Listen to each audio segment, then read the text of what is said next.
Kindred Spirits. I'm your host, Christy Brower, and you, of course, are listening live here on Marvelous Monday on 1-2 Radio.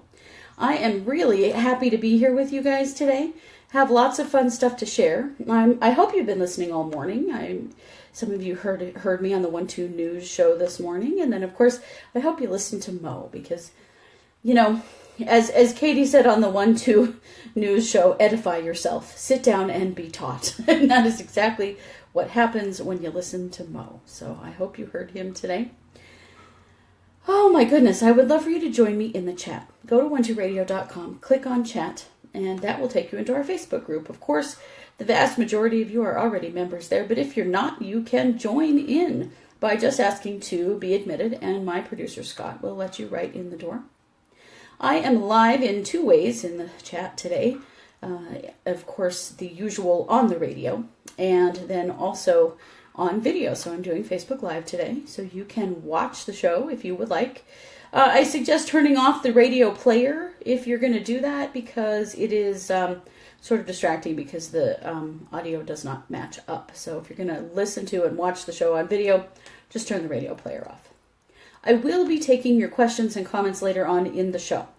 So the best way to do that is to post on my banner that has been pinned at the top of the page, that Scott pinned, that is my show banner, because the chat conversation sort of rolls up and changes and I lose it over time. So if you ask me a question there, I may miss it. So please post on the pinned post. That's a lot of P's. Please post on the pinned post. Say that 3 times fast, right? But go ahead and post there, and that way I will see your comments and be able to answer your questions later in the show. So, if you read my Power Peak article this week, it is called Where Do We Go? And I wanted to talk about my experiences working with those who have crossed over.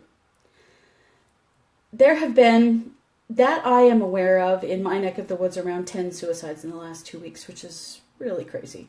There have been a couple of fatal car accidents, really sudden deaths also. And those can be very traumatic experiences for those who are left here. I want you to know that this is not a show about grief. This is a show about my direct experience working with souls who have crossed over, and what I see with them, and my experiences about where they go and how they are and what they communicate to me. So we're not going to really talk about dealing with our end of grief, although I do feel like this is a message of hope. I've had a lot of experience with this. I have been working in trauma in one way or another for 15 years. I worked as a domestic violence and sexual assault advocate right out of college. And when I did that, I worked in a rural area, and so the police would sort of just take advantage of us in whatever capacity we were willing to give when it came to dealing with trauma. So I have been present and assisted families after a suicide. I have been present and assisted families after murder. I have been present after sexual assault, after significant trauma, domestic violence trauma, those kinds of things.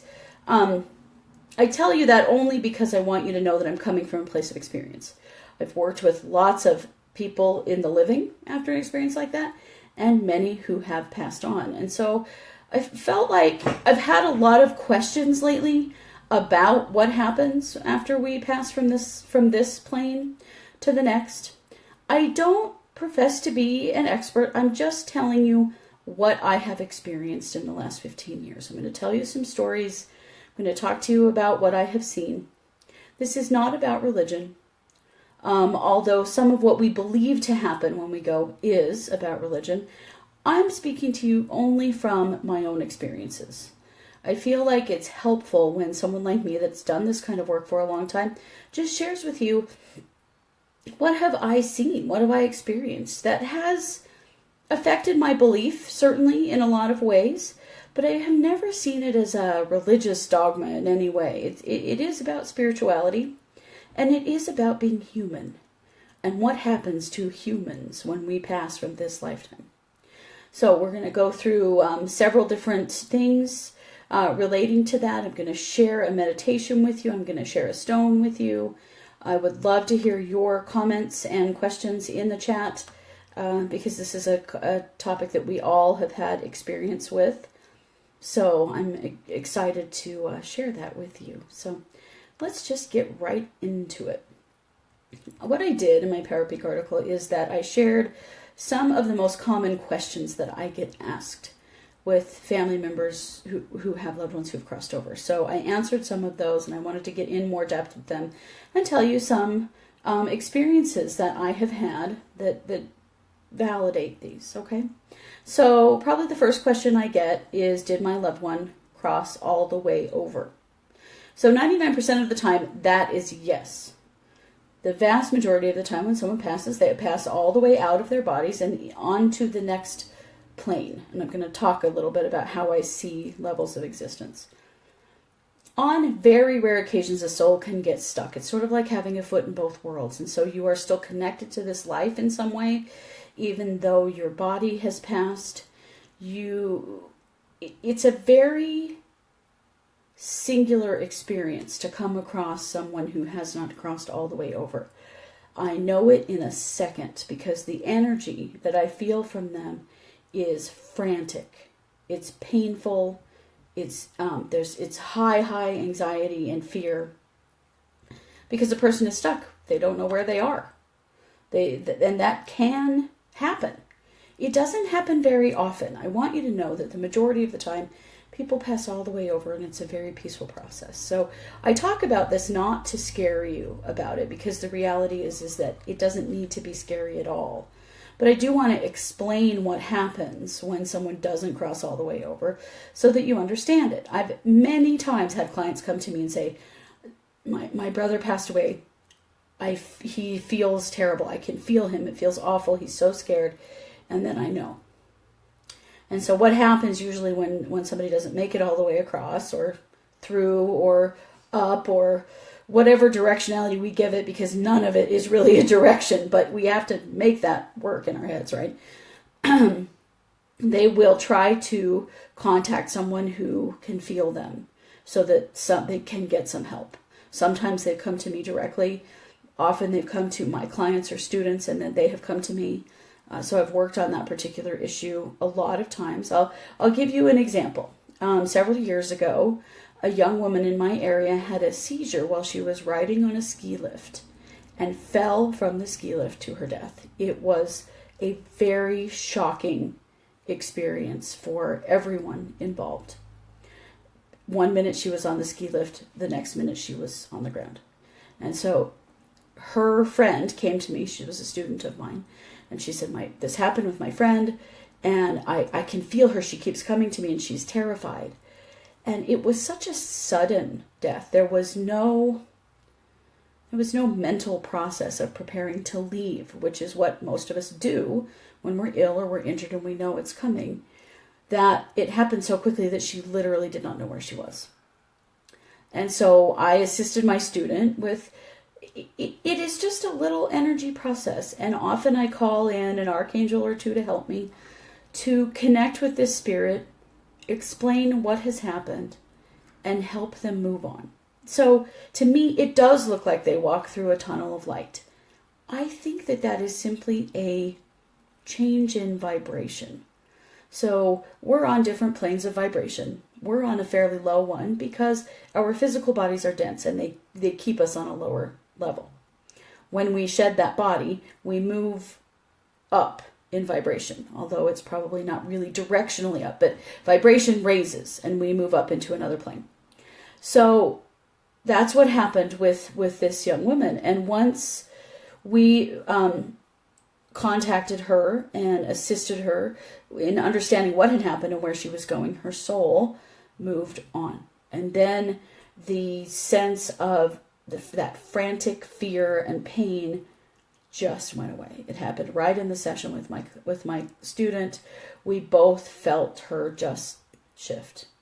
And then we knew she was okay and she had moved on. So my experience with people who don't cross over, it is usually for a couple of reasons. One is that somebody dies very, very suddenly with no lead up. There's no preparation for it at all. Sometimes there's some confusion that happens and a soul doesn't go all the way through. The other one is if they intentionally don't go. This is if someone has committed a sin or done something that they believe that they're going to be going to a bad place. Now that comes from all different kinds of religious beliefs, right? Maybe they're going to hell, or if you're a Mormon like I was, you go to outer darkness, or you can go to limbo. There are all these places that you could go if you've done something wrong. Now that can happen with a suicide, and that can happen with someone who has done something in this lifetime that they think that they're going to be punished for in the next. So that's my experience with that's who will get stuck are usually those three. Usually it's some kind of traumatic, violent, very quick death, and that's sort of unintentional. Or a soul can,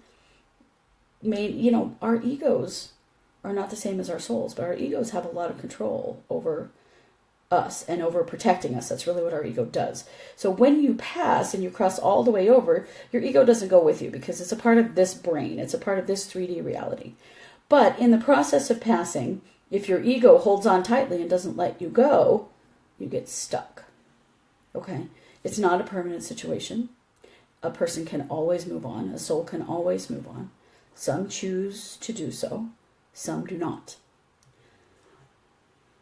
My mom's great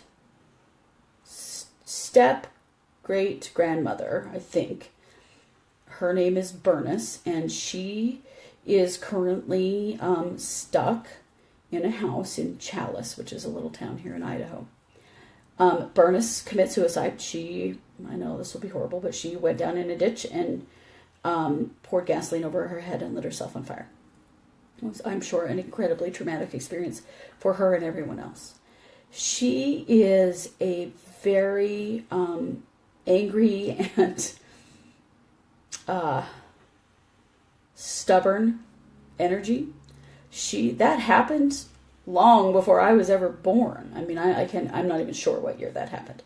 She's still stuck in that house. I will tell you that my family and my sisters and I have tried to help her cross over. She will not go. She believes that she's headed for something bad, and so she will not go. And she has been stuck there for probably 50 years. Kind of crazy, right? It's not that she is being punished. She is punishing herself, actually. That's what's happening there. But her presence is very real. Many of us in my family have experienced her. We don't really like to go to that house because she's really hateful. But she's very stuck. So she's still got her ego, and her ego is telling her that she has to stay and that she's going to be in trouble if she goes and she's done something wrong. So that's kind of my answer to that particular question. So I'm going to, just feel free to comment in the chat if you have questions or comments as we go through. Okay, so the next question I have is my loved one okay? And the answer is yes, they're always okay. They're so much more okay than we are. That's the thing that I always get sort of this interesting pushback from them, like, duh, I'm actually worried about them. I'm worried about my family member. I'm worried about the person who's asking about me. I'm fine. They're still living this life and this painful existence and going through grief. And, it is not a grieving process when someone passes over. I want you to know that.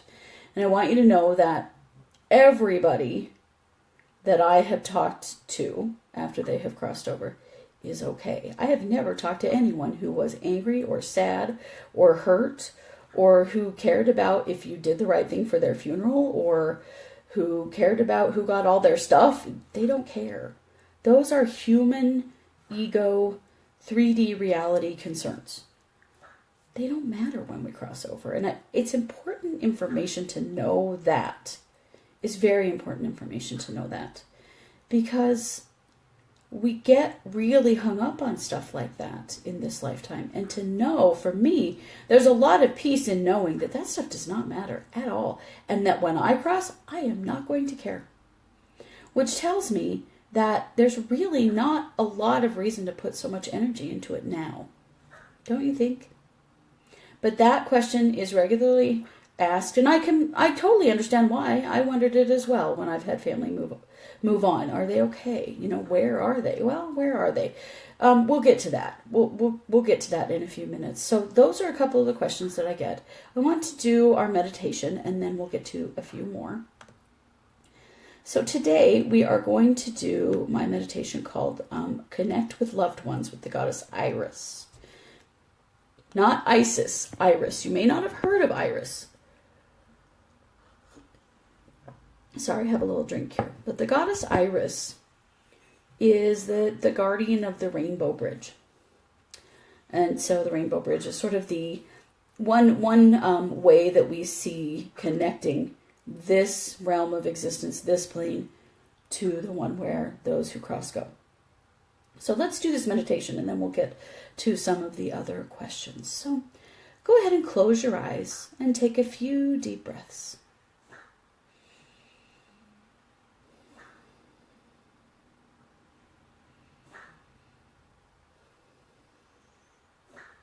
Allow your body to settle and your mind to go quiet. And then call in the goddess Iris. Ask her to come to you and connect you with a loved one who has crossed over.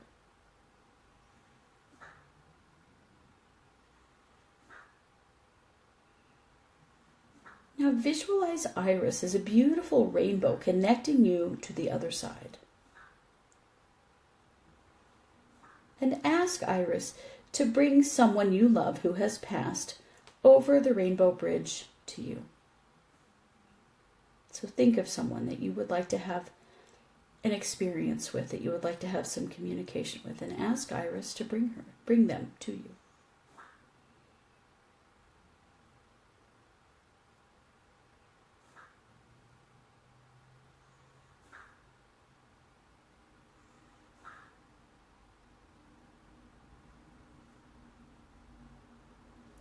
And now, see Iris moving toward you with the beautiful soul of someone that you have lost. Ask Iris to help you connect with this soul and take some time to ask any questions you have and say anything you feel you need to say.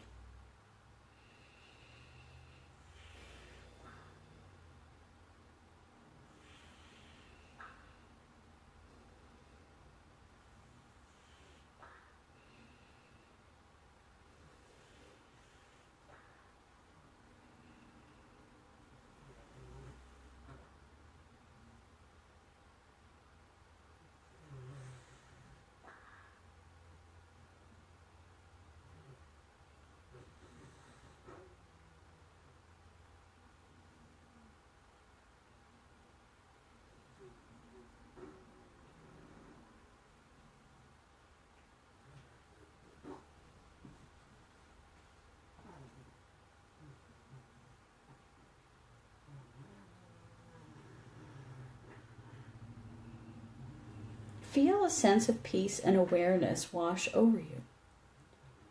Know in your heart that you never truly lose anyone and that you can always call on Iris to help you connect again. Thank Iris for her energy and connection, and give gratitude for your connection to those who have crossed over. And then take 3 deep breaths.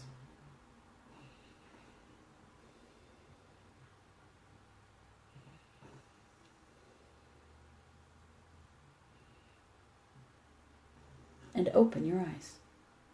Okay.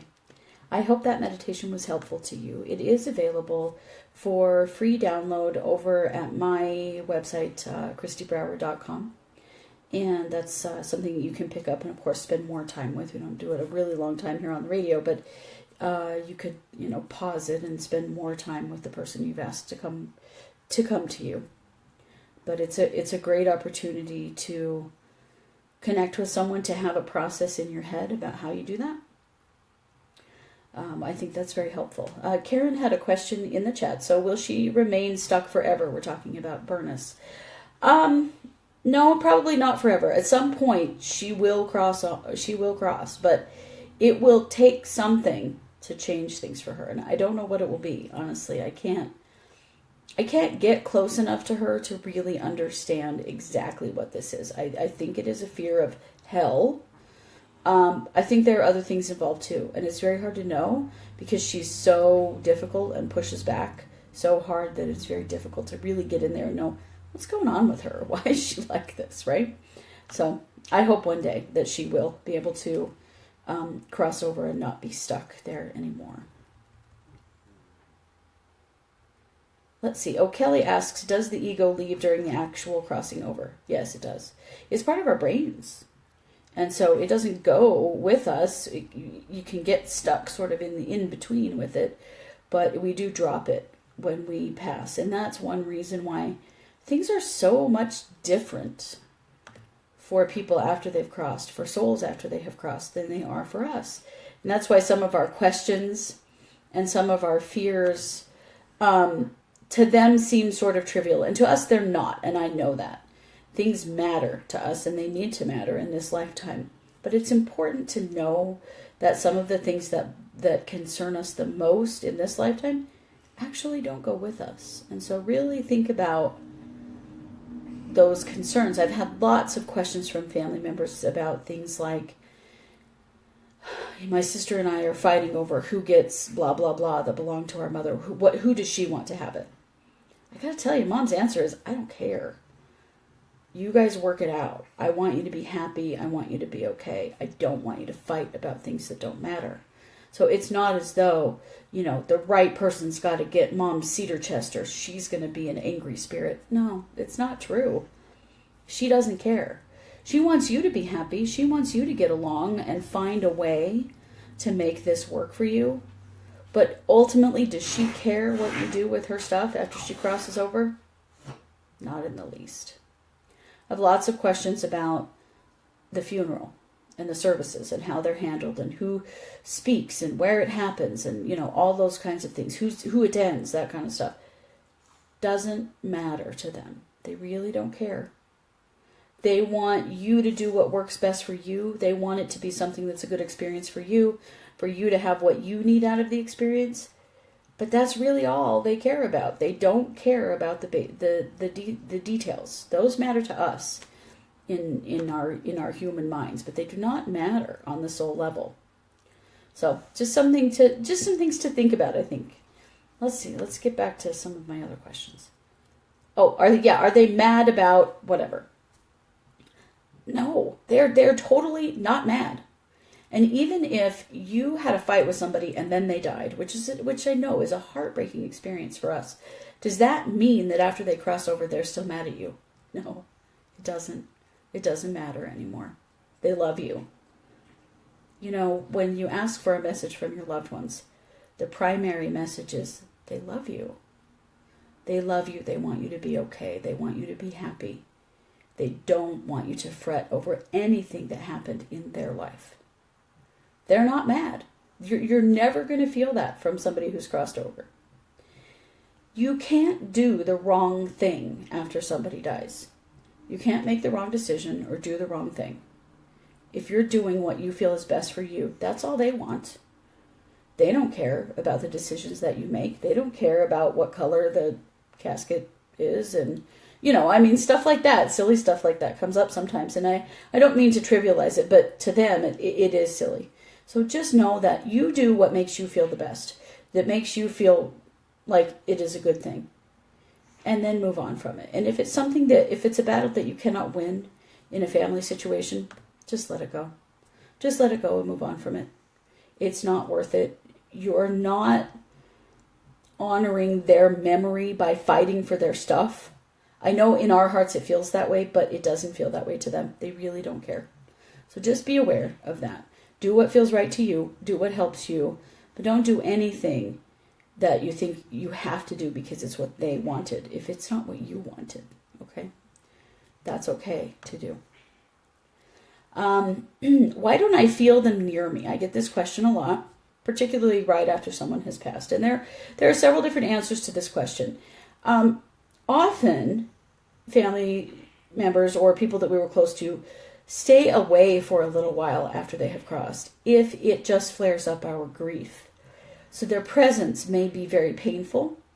I've seen this go both ways. I've seen some people who immediately have contact with someone who's crossed over and it's a positive experience. And I've had others who feel like when they feel them near, their grief wells up and is incredibly painful.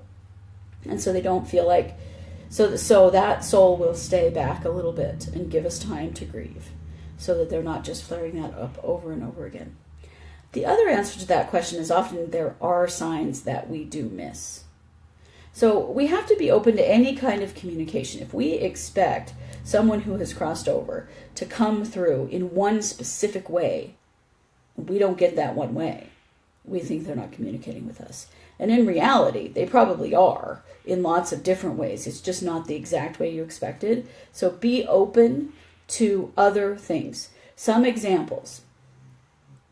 My grandma, my name is Christy Ann. My grandma called me Chris Anna. And sometimes when I'm alone, it's happened several times when I've walked into my bedroom and I'm alone in my house and it's quiet, I will hear her say my name, and she says Chris Anna. Now when she says that, I know that's my grandma, right? No doubt. I can hear her. My mom, I have on my front door a little set of chimes hanging on the front door that belong to her. My mom messes with those chimes. It has happened to me too many times to count now that I hear the chimes on that door, and they're kind of loud, and so every time you open the front door you can tell when someone comes in or out of my house because you hear those chimes, right? Many times, and it often happens when I'm here with you on the radio, I hear that front door. I hear the chimes, like someone's come in or out. And when I get done with my show and go out there, door's locked, no one's been in or out. And I know that's my mom. Now, would I have expected that to be the way that she would communicate with me? Not necessarily. It's not like those chimes were super important to her. They were just some she had on her deck, and she had all kinds of chimes and things like that on her deck, and that was one I took. But it seems to be an easy way for her to get through to me. Her totem animal was a crow, and that is the other way that she gets through to me, is that I see crows. I see crows regularly, and I always feel like that's my mom. And now my son, when he sees them, he's like, oh, look, there's Grandma. So be open to any kind of communication. Be open to anything and recognize that it isn't just one way that someone comes to us. It can be lots of different ways. It can be in a dream. It can be through hearing a certain song or, hearing a phrase. And it can be a thought or a feeling. It can be all kinds of stuff. So it's important to be open to anything. Often when I explore this with a client, I'll discover that a person is most definitely coming through. And they will acknowledge, well, this is happening and this is happening. But what I really expected that they would do is this. Yeah, you can't do that. Be open to all kinds of things because nobody comes through the same way. One of the things to realize is that we're talking about levels of energy here. So after someone crosses, they move up to a higher vibration. We're down in this denser one. And so it's hard to get through it, if that makes sense. It's like pushing through really firm jello, sort of trying to get some communication through to let us know that they're present with us. And so they get through however they can get through, I think is the reality. And so what you expect and what they do isn't always the same. And so it's okay to just be open to however they may come through, even if it's not exactly what you expect. Oriana says, do our loved ones hear us when we talk to them, like having a conversation while they were alive? Yes, they do, particularly if you use their name or their title. So mom or dad or their first name. That energy is very strong. That energy connects us to them still. That's why they can often say our names. Many people have that experience where they hear their name, like I do with my grandma. It's because that energy is very strong. So I do believe that they do, Oriana. I've spoken with spirits who've crossed who often say that, they know that you're talking to them. And so they're trying to give messages back to you to let you know that. Kelly wants to know, so can you change the mind of someone like great-great-grandma Burness when they're choosing to be stuck? Apart from stubbornness, is it possible to shift their thinking? It is, yeah, and that's actually something that I've done a lot of times, and that's why it's frustrating with her, because I cannot get close enough to her to even have that opportunity. Usually what helps is to bring in an archangel, like Archangel Azrael or Archangel Ariel, because they help souls cross over. And so their presence can be very comforting. Sometimes it helps to call in another family member who has crossed to come and help them, to reassure them and let them know that they're okay and that, this is what's going to happen and that they're not alone. But I can't get close enough to her to do that. She is just pushing back. There's a giant wall around her. She won't even let me try. So maybe someday. We'll keep working on it.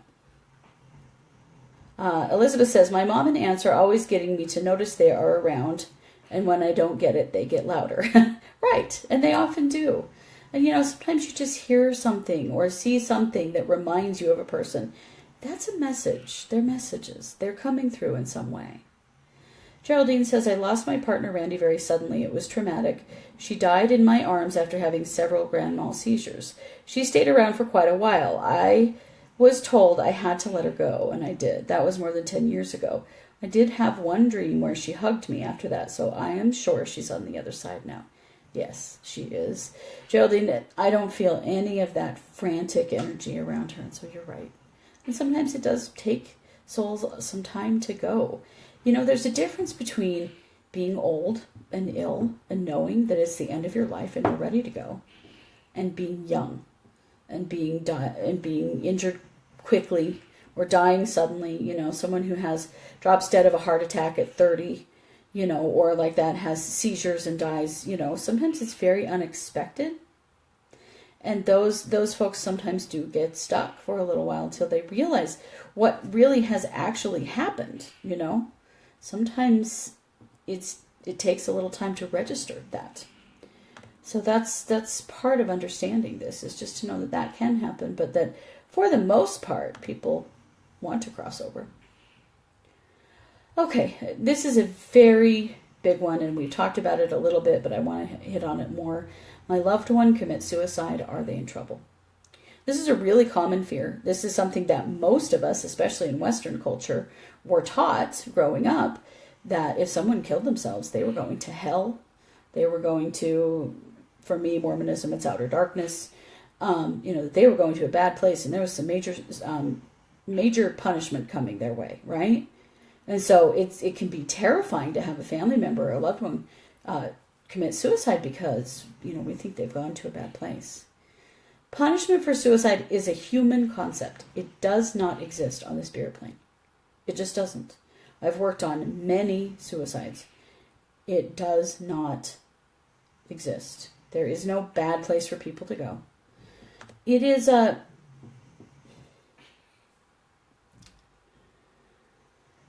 sometimes people who kill themselves need a do-over. This lifetime didn't work out for them very well. They got into a place of being in deep, deep pain and truly believing that they are better off and their loved ones are better off without them. And it is a choice that's made in a not rational brain. Sometimes it happens very quickly. I've worked with families with suicides where somebody just was very angry and took a bottle of pills, and there was no planning. And other times there is a lot of planning. But the bottom line is that this is not the end of our existence by any means. This is one experience in our existence. And some people make a choice that they cannot take the pain of this existence any longer, and they move on. Are they punished for that? No, they're not. Really, all I feel from them is love and compassion for those they have left behind. They know that they've caused a significant amount of pain, but they also know that it was something that they felt was right in the moment. We have opportunities to leave this lifetime multiple times throughout our lives. You think about yourself for a few minutes. Have you cheated death a few times? I know I have. 2 different car accidents that should have been fatal, that were not. That I still now cannot explain to you why they weren't. Looking back on what happened, they should have been. And so I feel like, it wasn't one of my opportunities to go. But I do feel like seeing suicide as the same as any other kind of death is important. It doesn't mean that we condone it or support it or encourage people to kill themselves. No, we don't. But do we have to view it in such a negative light? Do we have to view the family members of people who've committed suicide as sort of pariahs. No, we don't. That's a huge mistake. And creating all of this fear around suicide is a big part of the problem, as far as I see it. It makes it difficult for people to talk about it when they're feeling like they might harm themselves, because it's such a bad thing they can't even say it. We need to be more open. We need to talk about it. We need to be willing to be there for people and understand what they are feeling and going through, and we can be present with them. But I do feel, from an energetic standpoint, dying of cancer and dying of suicide are exactly the same thing. And I don't mean to connect those two, I just mean dying is dying. And so the only time someone might be punished if they were to commit suicide, is if they punish themselves, if they get stuck halfway through and refuse to go all the way through because they're afraid. They're afraid they're in trouble. They're afraid they're going to hell, those kinds of things. That does happen. But it is self-imposed. And that punishment it's self-imposed, and so it can be removed by the self as well. So that's a really important one that I want to hit on a lot, because I've seen there have been a lot of suicides in my area lately. I've worked with a lot of different situations with suicide in my career. And I don't want anybody to feel that pain and that stigma around it and think that their loved one has gone somewhere terrible. It isn't true. It just isn't. In my experience, it's not true at all. So I want you to know that. Chris says, I had a friend who passed traumatically come through in a dream with a face I didn't recognize. He said, "How do you like my new head?" I knew it was him because he had a raw sense of humor in life. That's very interesting, Chris. But that would be a way for you to know that only he would do such a thing, right? Jennifer says, I was still trying to comprehend what happened with my brother who had schizophrenia. I worried he would get lost because of how ill he was in this life. Remember, Jennifer, that what was ill in his life was his body, not his soul. And so when his soul separated from his body, he wasn't lost anymore, and he wasn't sick anymore. That was his body, that was his brain that was sick. So when we shed that, we don't take it with us. Okay? Okay, so where do we go when we die? This is such a complicated answer. It's not like there's a street address, right? I don't think it's like there's a place either. It's not the same. It is. I see our existence in a continuum of frequency. So in a physical body, we are a lower frequency, and after we shed our body, we rise up to a higher frequency, a higher level of vibration. Okay, we aren't really in a different place, just vibrating higher than those in the physical. So the difference in vibration creates a sense of separation. So it makes it feel like there's this place and this place, and we're here and they're here. Not really. We're sort of stacked on top of each other in a way, in that continuum of vibration. What I do know from my experiences is that we all continue on. I have never worked with anyone who's had a loved one cross over in which they just disappeared after they died. I've never felt that, ever, not once. That does not happen. That's my experience. I know that not everybody's beliefs are the same, and that's okay, but I'm not really talking about belief today. I'm talking about what I have literally experienced as a kinetic empath and an aura reader and a clairvoyant. I've seen it. I've felt it. It's there. Judy says, I knew my brother was going to commit suicide, and when I couldn't reach him around his birthday that year, I knew it was done. Forgiving myself for not trying to stop him took some time to understand. The bottom line is, Judy, that suicide is a personal choice that some people make, and we cannot always stop them. Even if you had made that connection, it still may not have stopped him. You are not responsible for the choice that he made. And you know, my feeling from him is such a strong sense of love for you, and such a desire for him, for you to not blame yourself. We see death and dying and suicide as a bad thing because that takes us out of this life that we have worked so hard to build, and away from the people that we love in our interpretation, right? When you work with people who've crossed over, you realize it's actually not a bad thing at all. It's a change, it's a shift, it's an opportunity to leave a body and a mind that are in pain, whether that's from illness or mental illness or injury or whatever takes us out of this lifetime. But it is not an end. It is just a transition. It's just like walking through a doorway into another room. And so for them, they don't see it as a bad thing, like we see it as a bad thing, you know? And I know that we do, and losing people is very hard. I've lost my parents.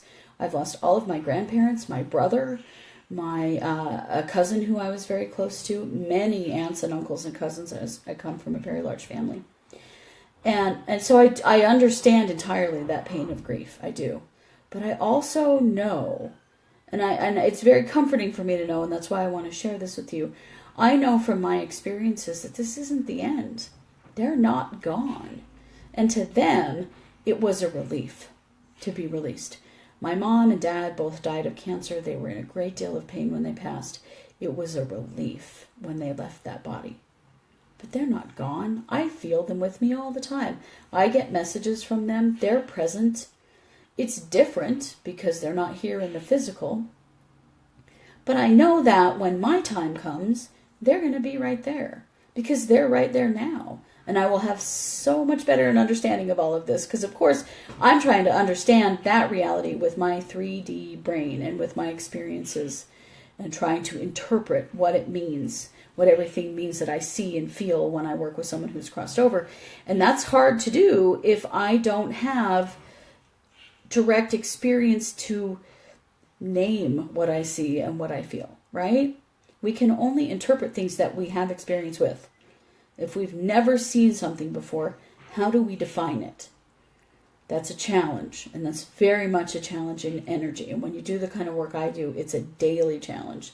When I see something that I've never seen before, or felt something that I've never seen before. So it's something that, you know, I'm always working to put words to, but that I want everybody to know that it's okay. They're not gone. We're not going to be gone. And that where they go is not painful and not scary. It's actually very peaceful and loving and energizing. Like, it's a very positive experience. It's like waking up after a really good night's sleep when you haven't slept well for a week. It's kind of like that. Like, they move into a really positive place. Let's see. Geraldine, no street address. Love that. Right. There isn't. That's why it's so very hard to describe what it feels like and what I see, because it's not really a place, you know? Kevin says, lost a close friend due to the conflict between substance abuse and diabetes. I was torn because I learned about it 6 months after the fact. I met someone here in New York City while on the train that said to me, hey, that friend of yours that looked like Clark Kent, he wants you to know that he is fine. He is smiling and wants you to know that you need not grieve him as much as you have. One would think that because there are those of us that have a certain amount of awareness of death and spirit that we'd be nowhere near a mess that we have the potential of becoming after people's transitions, right? We really do have to work at it. We have to work at it. There are a lot of things around that particular issue, Kevin, and so I'm glad you bring it up, because some of it is that there's an expectation of grief. We're supposed to feel really bad. We're supposed to be this sad. We're supposed to have this reaction. And so it's almost like you monster if you're not sad. But it's not that I wasn't sad when my parents passed. I was, because I missed their presence in my life every day. I miss being able to call my dad or call my mom or see them, or go camping with them. I miss those experiences. But I do have an understanding that underlying all of that, I know that they're okay. And I know that they're not really gone. And I know that I am going to be with them again, on the same plane. It's sort of like living in different countries from each other, You don't see each other very much. And when you do talk, sometimes that can be a challenge to coordinate. And it feels like that, sort of to the extreme. But I appreciate that question, and I appreciate very much your experience that you had, because that is one way that people get through to us. There are many of us on this planet that are that sensitive. And so sometimes someone will look you in the eye and say, your mom said to tell you she's okay. I love that, Kevin. That's just beautiful. Oriana says, I really want to connect with my maternal grandma since I found out through a healing that she was with me since I was born. How do I do that? Good question. Well, you could use the iris meditation that we did at the beginning of the show, or you could simply speak her name, speak her first name out loud, and ask her to come to you. One of the things that is really important for us to know, and we've talked about this lots and lots of times, but it's important to remember that we have free will. No one can intervene in our lives without our permission, right? And those who've crossed over are a part of that. They can't talk to us unless we tell them they can. So, Oriana, say her name. Ask for her to come to you. Find something that you had in common with her and ask for a message or, a communication from her in some way that is related to something like that to help you to know that it's her. But saying her name is very important. That energy of the name is really, really important. Jan says, my 22-year-old nephew took his life 10 days after his birthday. He just kind of bit off more than he could chew in this lifetime. The fallout from those of us left behind, however, has been and is pretty substantial. Sad, but I get it. Yeah, that is the very hard part, that suicide is so difficult and damaging to the people who are left behind. It is. But I hope that talking about suicide and viewing it in a slightly different light and understanding it can help with some of that pain, Jen.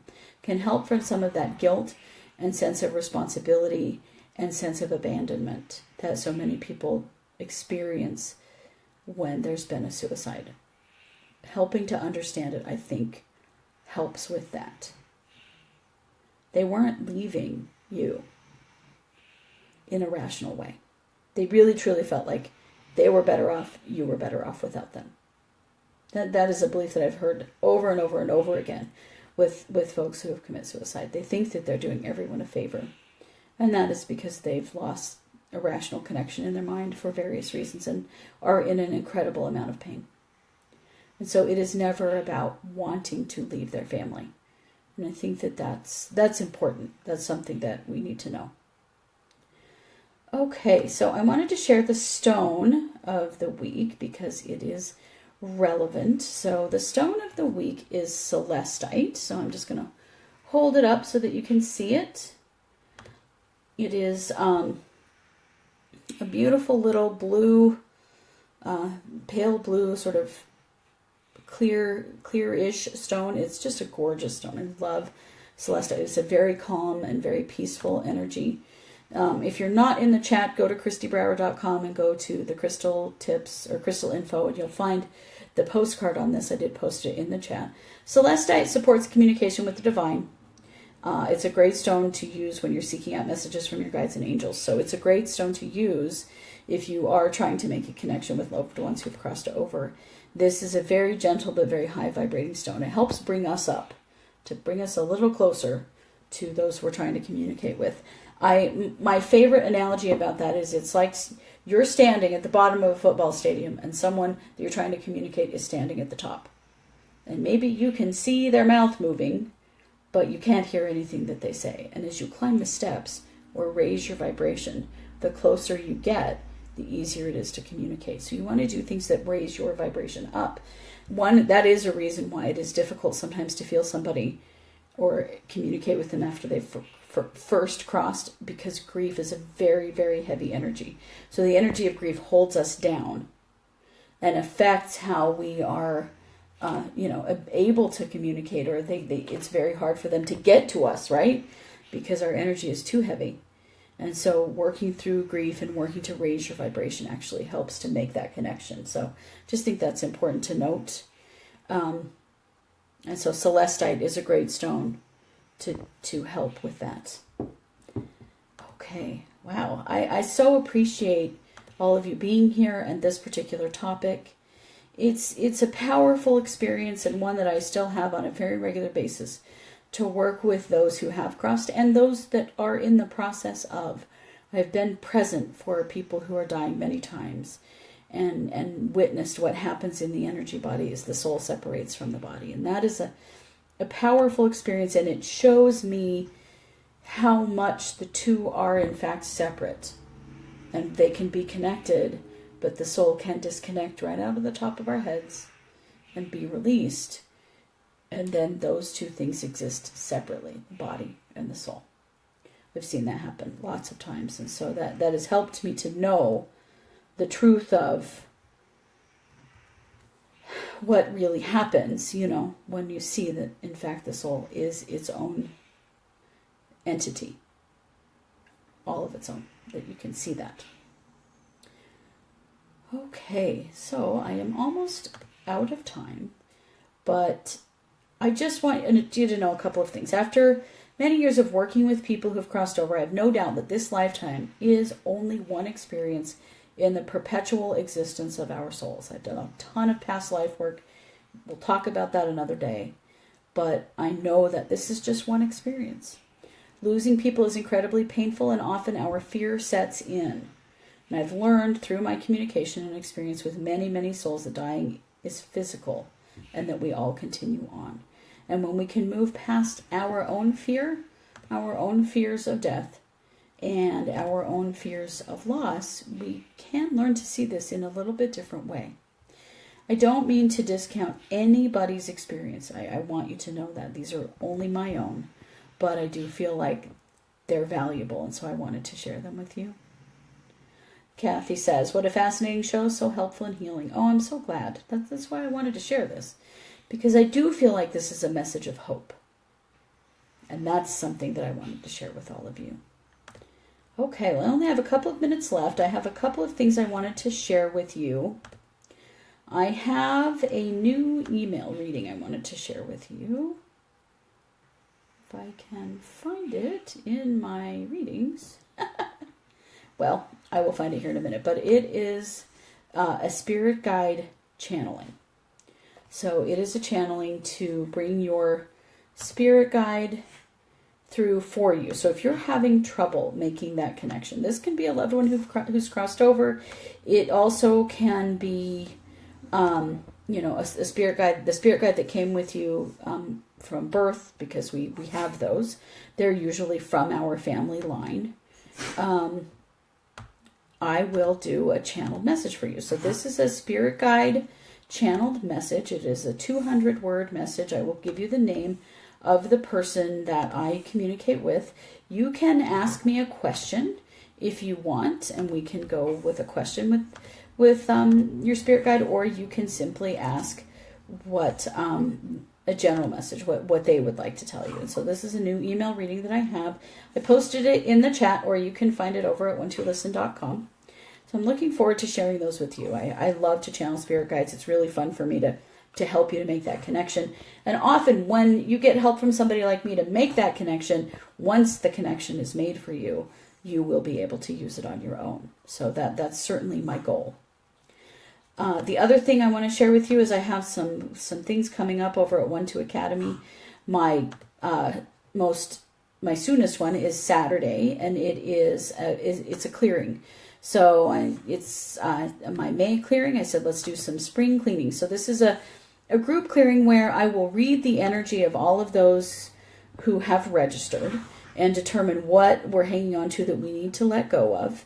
And then the session itself will be a guided imagery meditation / energy healing. So you will participate in it, but it will be a clearing of whatever you may be carrying around that it no longer serves you. It is recorded. You don't have to attend it live, because I read the energy of everyone who's registered, whether you're there live or not.